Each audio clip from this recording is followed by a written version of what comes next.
నిన్న మధ్యాహ్నం తర్వాత భారత రాష్ట్ర సమితి నుంచి ఒక ప్రకటన మీ అందరి ద్వారా నేను మీడియాలో చూడడం జరిగింది.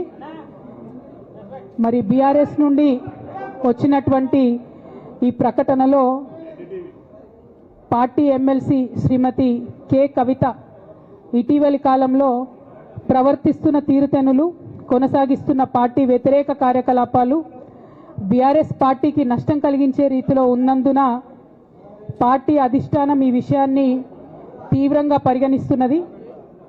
పార్టీ అధ్యక్షులు శ్రీ కె చంద్రశేఖరరావు గారు శ్రీమతి కె కవితను తక్షణం పార్టీ నుండి సస్పెండ్ చేస్తూ నిర్ణయం తీసుకున్నారని చెప్పి మరి నాకు ఒక ప్రకటన నిన్న టీవీల ద్వారా అందుకోవడం జరిగింది.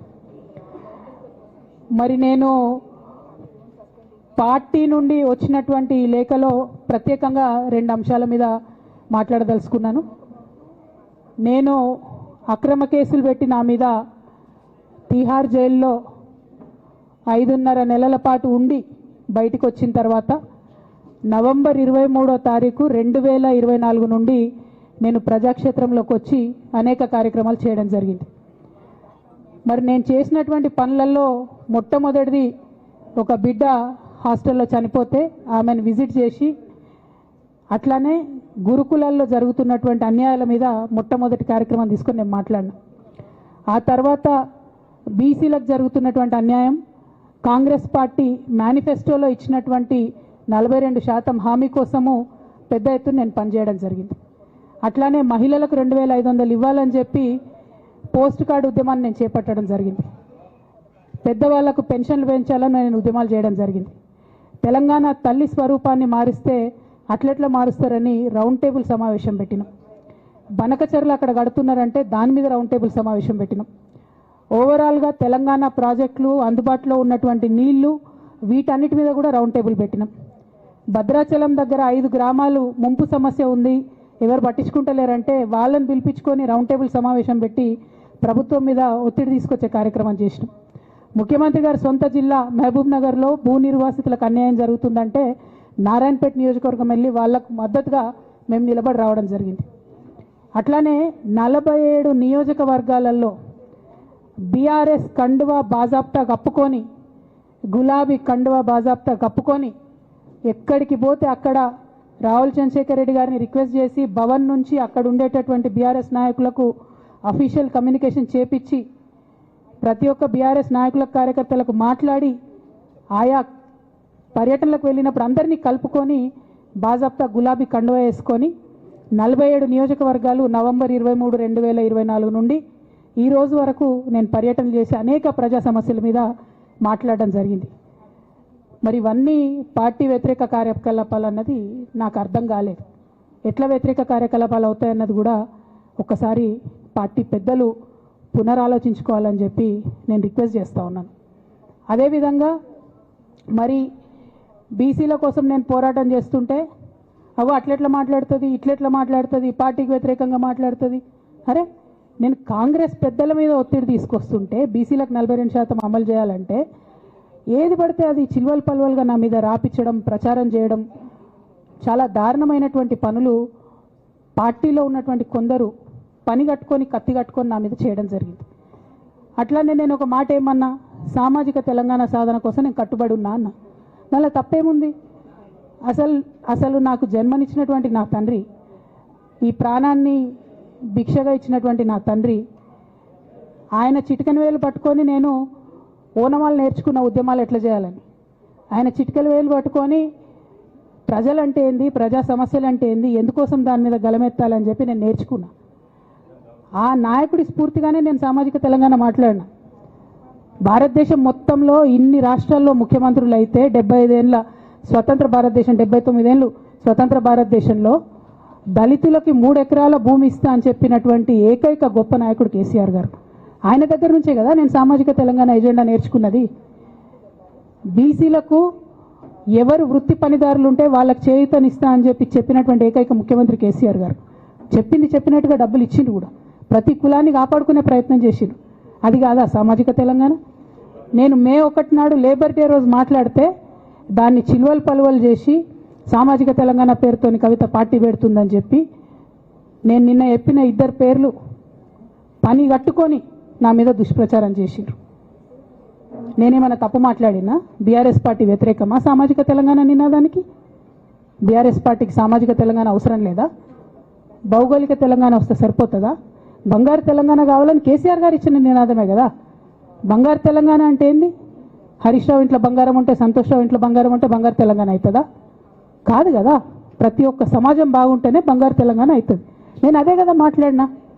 దానికి ఇష్టం వచ్చినట్టు నా మీద స్టోరీ లేపిస్తే నేను భవన్లో పోయి కూర్చొని బాజాప్తా, ఎక్కడో కాదు, బయట ప్రెస్ మీట్ పెట్టలేదు, ఏ ప్రెస్ క్లబ్లో పెట్టలేదు, డైరెక్ట్గా తెలంగాణ భవన్ నా ఆఫీస్ అండి, నా పార్టీ భవన్లో పోయి కూర్చొని నేనేం చెప్పినా?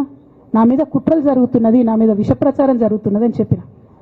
నేను రామన్నను బుజ్జగించి గడ్డం పట్టుకొని అడుగుతా ఉన్నా, అన్న నీ చెల్లెని, ఒక మహిళా ఎమ్మెల్సీని మన పార్టీ ఆఫీస్లో కూర్చొని నా మీద కుట్రలు జరుగుతున్నాయని నేనంటే మీరు వర్కింగ్ ప్రెసిడెంట్గా ఉన్నారన్నా, ఫోన్ చేయరా అన్న నాకు? ఏమైంది బేటా, ఎందుకు బాధపడుతున్నావు అని ఫోన్ చేయరా? ఇది ఎప్పుడు జరిగిన ఇన్సిడెంటు? లేక లీక్ కాకముందు, నేను నా కొడుకు గ్రాడ్యుయేషన్కి అమెరికా పోకముందు, అంతకుముందే. మరి మీరు వర్కింగ్ ప్రెసిడెంట్ కదన్నా, నేను పార్టీ ఎమ్మెల్సీని కదా. చెల్లెలు అన్న బంధుత్వాలు పక్కన పెడదాం ఒక్క నిమిషం. ప్రొఫెషనల్ సెటప్లో ఒక పొలిటికల్ పార్టీలో ఒక మహిళా ఎమ్మెల్సీ భవన్లో కూర్చొని నా మీద కుట్రలు జరుగుతున్నాయంటే మీరు మాట్లాడినరా అన్న? 103 రోజులు అయిపోయిందన్న ఇయ్యాలటికి, ఒక్క మాట మాట్లాడినరా? కేసీఆర్ గారు దగ్గర నుంచి కమ్యూనికేషన్ రావాలని నేను ఎక్స్పెక్ట్ చేయలే. వారు పెద్దవారు, వారికి అనేకమైన పనులు ఉంటాయి. మొత్తం పార్టీని ఇప్పుడు పునర్నిర్మించుకోవాల్సిన అవసరం ఉంది. తెలంగాణకు జరుగుతున్నటువంటి అన్యాయాన్ని వారు ఎప్పటికప్పుడు దిశానిర్దేశం చేయాల్సిన అవసరం ఉంది. కానీ వర్కింగ్ ప్రెసిడెంట్ గారి దగ్గర నుంచి ఫోన్ రాకపోవడం మాత్రం ఒక మాట అనిపించింది నాకు.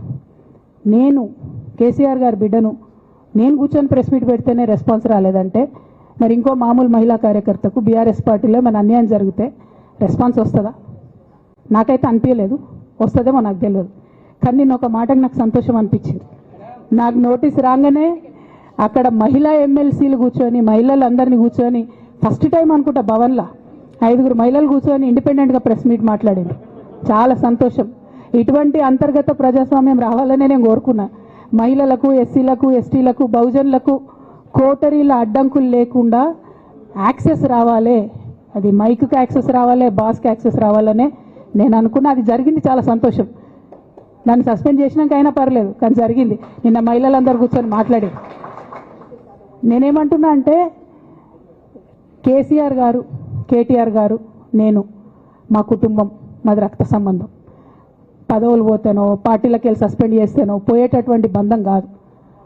కానీ ఎవరైతే వెస్టెడ్ ఇంట్రెస్ట్ ఉన్న పార్టీలు ఉంటారో, పార్టీలో ఉండి కేవలం డబ్బు సంపాదించుకోవాలనేటటువంటి ఒక ఆలోచనతో, వ్యక్తిగత లబ్ధి పొందాలనేటటువంటి ఆలోచనతో ఉన్నటువంటి వ్యక్తులు, వాళ్ళకి కావాల్సింది ఏంది? మేము ముగ్గురం కలిసి ఉండొద్దు, మా కుటుంబం బాగుండొద్దు, మా కుటుంబం విచ్ఛిన్నమైతేనే వాళ్ళకి అధికారం వస్తుంది.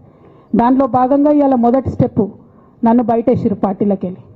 అది ఇక్కడితో ఆగదు. నేను గౌరవనీయులు పెద్దలు దైవ సమానులు కేసీఆర్ గారిని విజ్ఞప్తి చేస్తా ఉన్నా, మీకు ఒక సూచన చేస్తా ఉన్నా. దయచేసి మీ చుట్టూ ఏం జరుగుతున్నదో ఒకసారి చూసుకోండి నాన్న. నన్ను ఇవాళ బయటకు పంపొచ్చు, నేను మీలాగా స్ట్రేట్ ఫార్వర్డ్ ఉంటా, నిజాలు మాట్లాడతా. నేను ఉద్యమం నేపథ్యం నుండి వచ్చిన కాబట్టి నాగ్గా, ఉన్నది లేనట్టుగా, లేనిది ఉన్నట్టుగా, మోసం చేయాలని చెప్పో ఇంకోటి చేయాలని చెప్పో మాట్లాడను. స్ట్రేట్ ఫార్వర్డ్గా ఇష్యూస్ మాట్లాడతా కాబట్టి నన్ను ఇలా బలి చేసిండ్రు, పర్వాలే. కానీ రేపటి నాడు ఇదే ప్రమాదం రామన్నకు కూడా పొంచుంది, రేపటి నాడు ఇదే ప్రమాదం మీకు కూడా పొంచుంది. అల్టిమేట్గా బీఆర్ఎస్ పార్టీని హస్తగతం చేసుకోవడానికి జరుగుతున్నటువంటి కుట్రలో భాగంగానే ఇవాళ నన్ను ఎలిమినేట్ చేయడం జరిగింది. నేను ఇవాళ ఓపెన్గా అడుగుతా ఉన్నాను, హరీష్ రావు గారికి నేను సూటి ప్రశ్న వేస్తున్నా, ఈ రాష్ట్ర ముఖ్యమంత్రి రేవంత్ రెడ్డి గారికి కూడా నేను సూటి ప్రశ్న వేస్తున్నా. నా మీద కుట్రలు ఎప్పటి నుండి ప్రారంభమైనాయి? ఎప్పుడైతే హరీష్ రావు గారు, రేవంత్ రెడ్డి గారు ఒకే ఫ్లైట్లో హైదరాబాద్ నుండి ఢిల్లీకో, ఢిల్లీ నుండి హైదరాబాద్లో ఒకే ఫ్లైట్లో వాళ్ళిద్దరు ప్రయాణం చేసి వచ్చినప్పుడు హరీష్ రావు గారు రేవంత్ రెడ్డి గారు కాలు పట్టుకొని సరెండర్ అయినాక ఈ కుట్రలు స్టార్ట్ అయినాయి, నా మీద ఈ స్టోరీలు స్టార్ట్ అయినాయి. మా కుటుంబాన్ని విడగొట్టాలనేటటువంటి కుట్ర స్టార్ట్ అయింది. నేను ఛాలెంజ్ చేస్తా ఉన్నా, రేవంత్ రెడ్డి గారు మీరు చెప్పండి, ఆ ప్రయాణం జరిగిందా జరగలేదా?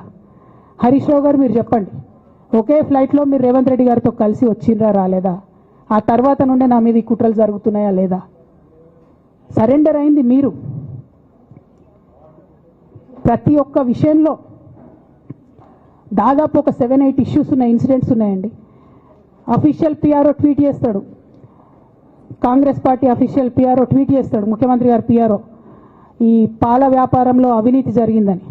తెల్లారి 2-3 పేపర్లలో వస్తుంది, 3వ రోజుకి మాయమైపోతుంది. అదే కేటీఆర్ గారినేమో 3 సార్లు విచారణ పేరుతో పిలిచి వేధిస్తారు. అంటే కేసీఆర్ కుటుంబం నికార్స్గా బరిగీసుకొని కాంగ్రెస్ పార్టీతో రేవంత్ రెడ్డితో కొట్లాడుతున్నాం కాబట్టి మా మీదనేమో కుట్రలు జరుగుతాయి, మా మీదనేమో కేసులు పెడతారు. మీ మాత్రం 1 or 2 days హెడ్లైన్స్ వస్తే తర్వాత న్యూస్ గాయబవుతుంది. ఎన్ని జరగలే చెప్పండి హరీష్ రావు గారి విషయంలో? ఫస్ట్ పాల వ్యాపారం మీద ఏమొచ్చినాయి ఆరోపణలు?